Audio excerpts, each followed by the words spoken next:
U.S. banks have been on a tear over the last couple years, and with interest rates continuing to rise and regulatory relief already occurring, profits should continue to grow at a fast pace for the industry. Banks also tend to spend a large amount of their income and dividends on share buybacks, which should increase per share numbers even more. We recently published a piece on July 8th titled "New Regulatory Proposals Will Change Stress Test Landscape," which included our bank capital return projections and a recap of CCAR 2018. Based on these projections, we have been able to isolate key winners and losers for dividend growth and improving returns on equity as banks are able to release some of their excess capital. Today, we will cover our 3 top picks for increasing capital returns and dividends. For our first pick, there was a select group of banks which were removed from stress testing completely, which should free them up to return much more capital to shareholders. Among the banks released from testing, we would highlight Comerica. Comerica recently stated on their earnings call that they plan to materially increase capital returns to shareholders, which is exactly what we would expect.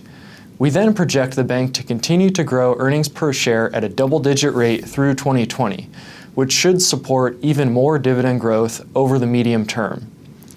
Our second pick is Wells Fargo. Wells has the highest dividend yield among the Big Four banks and one of the highest among the banks we cover in general. Further, its shares trade at one of the most attractive valuations among our banking universe.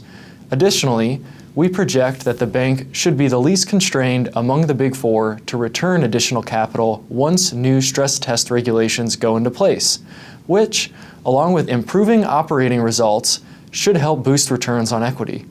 Combine the attractive valuation, the fact that the bank is authorized to repurchase almost 10% of its current market cap, and the bank's high level of common equity Tier 1 capital compared to peers, and we think Wells should offer investors an attractive total return and dividend yield option among the banks.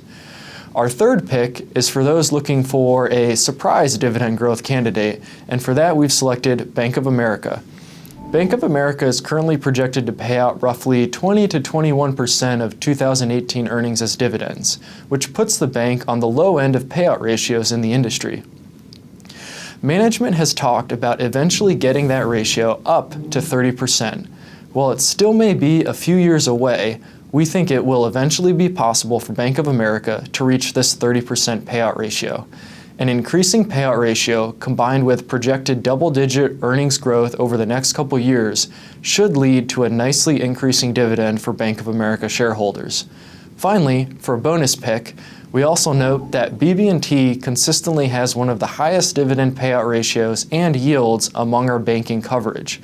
And for investors looking for a bank committed to maintaining a consistently high dividend yield, you can't go wrong with shares of BB&T.